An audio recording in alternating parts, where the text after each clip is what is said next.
Assalamualaikum warahmatullahi wabarakatuh. Buat semua teman-teman kapanpun dan dimanapun teman-teman nonton video ini, semoga teman-teman selalu diberi rezeki dan kesehatan ya. Oke, pada kesempatan kali ini saya akan membahas apa itu resi otomatis dan juga resi manual gitu ya teman-teman. Jadi langsung aja gini ya. Resi manual ya. Resi manual itu katakanlah resi jadul dan resi otomatis itu resi zaman sekarang gitu ya. Jadi kebanyakan marketplace itu ke depan nanti bakalan pakai resi otomatis gitu ya. Mungkin sekarang masih ada beberapa ya yang pakai resi manual ya. Langsung saja ya, resi manual itu gimana sih prosesnya ketika kita dapat orderan berresikan manual gitu ya. Ketika kita jualan di Shopee ya, ketika kita jualan di Shopee dapat orderan, katakanlah orderan sepatu ya. Katakanlah dapat orderan sepatu, lalu kita membungkusnya ya.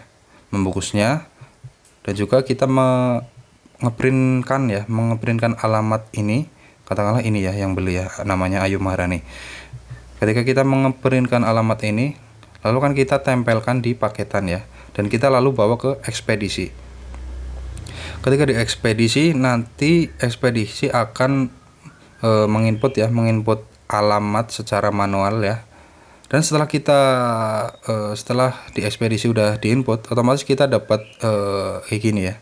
Kita dapat bentuk resi dalam bentuk kertas kayak gini ya. Dan juga setelah kita dapat resi kayak gini kan, otomatis kita harus itu kan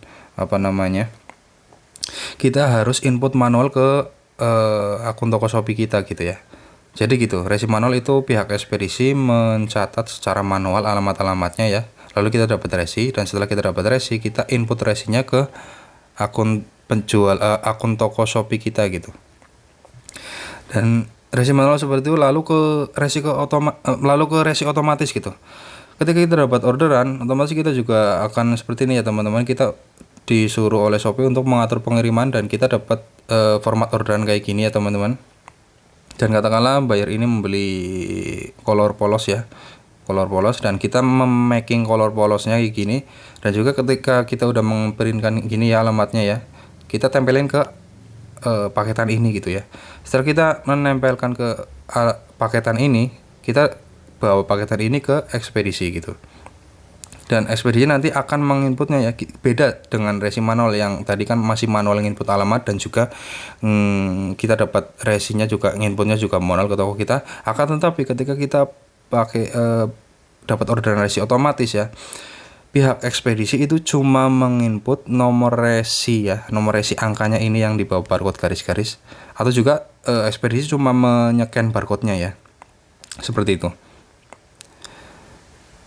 Dan setelah pihak ekspedisi menyekan barcode-nya ataupun menginput nomor resinya, otomatis kita itu sudah bisa men-tracking orderannya gitu ya, udah bisa men-tracking orderan bayarnya gitu ya. Dan juga bayarnya juga langsung otomatis bisa men-trackingnya gitu dari akun bayarnya gitu.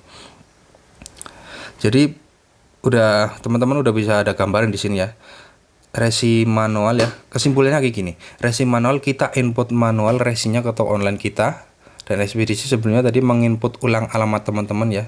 Jadi kita nginput kita dapat trackingannya ya. Kita dapat trackingannya itu setelah kita menginput resinya ke toko online kita ya. Katakanlah di marketplace itu di Shopee, katakanlah kita jualan di Shopee gitu. Dan juga gini, yang satunya resi otomatis gitu ya. Resi otomatis kita nggak usah input manual, dan juga resi otomatis itu udah tertracking gitu ketika ekspedisi udah menginput resi atau menyekan barcode-nya gitu ya. Jadi kayak gitu teman-teman. Setelah itu gini teman-teman. Bayangkan jika teman-teman dapat orderan manual ya, ada 1000 orderan gitu. Nah, nanti kan ekspedisinya inputnya secara manual gitu.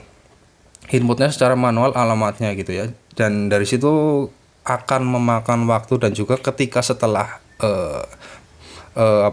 pihak ekspedisi menginput alamat ribuan itu tadi ya, kita juga masih ada tugas lagi, kita kan menginput manual kan resi kita ke akun Shopee kita. Nah, itu kekurangannya resi manual gitu. Jadi zaman sekarang itu dengan adanya resi otomatis itu benar-benar mempermudah pihak ekspedisi maupun kita ya. Jadi mempersingkat waktu gitu ya teman-teman. Moga aja teman-teman ini ya paham dengan apa yang saya omongkan tadi, dan mohon maaf jika ada salah kata ya teman-teman. Mudah-mudahan dengan adanya video ini bisa memberikan manfaat buat teman-teman ya. Dan jangan lupa like dan subscribe biar saya bisa bersemangat membuat video YouTube lagi depan. Dan juga jika ada pertanyaan, kritik dan saran bisa komen aja langsung di video ini. Dan jika serasa video ini bermanfaat, bisa di-share aja supaya banyak teman-teman yang tahu tentang apa itu resi otomatis maupun resi manual gitu ya teman-teman. Cukup sekian. Assalamualaikum warahmatullahi wabarakatuh.